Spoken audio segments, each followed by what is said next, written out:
y compris auprès des plus jeunes. Jean Chubillot et Éric Delpech, tous les deux très habiles de leurs mains, ont ressorti leur pelote. Elles ont 14 ans, aiment le sport et la musique. Comme ici, leurs petites sœurs, elles ont appris le tricot dès le plus jeune âge. Depuis, Adèle et Orlane ne peuvent plus s'en passer.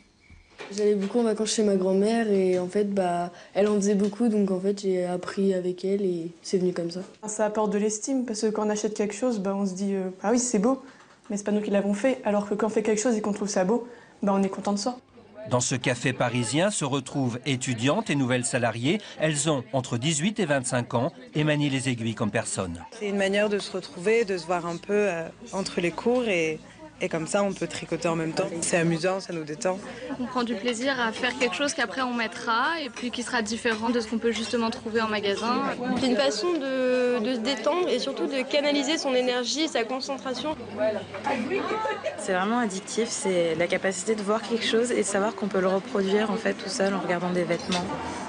Voilà ce qui fait rêver nos jeunes tricoteuses, des modèles en maille dans les défilés de Jean-Paul Gaultier ou Sonia Rykiel.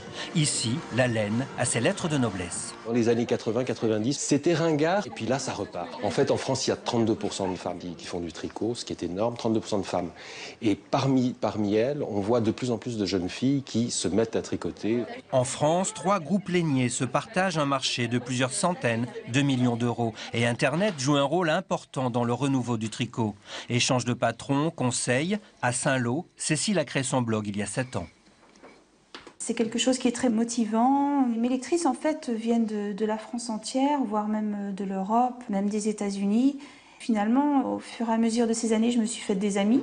Paris possède même un établissement préparant à un diplôme dédié au travail de la laine. C'est une école qui prend les jeunes juste à la sortie du bac et qui en 3 ans forme des stylistes qui ne font donc vraiment qui ne font que de la maille. Donc le mot styliste maille donne du travail. Phénomène dans le phénomène, de plus en plus de garçons tricotent, mais difficile de les filmer.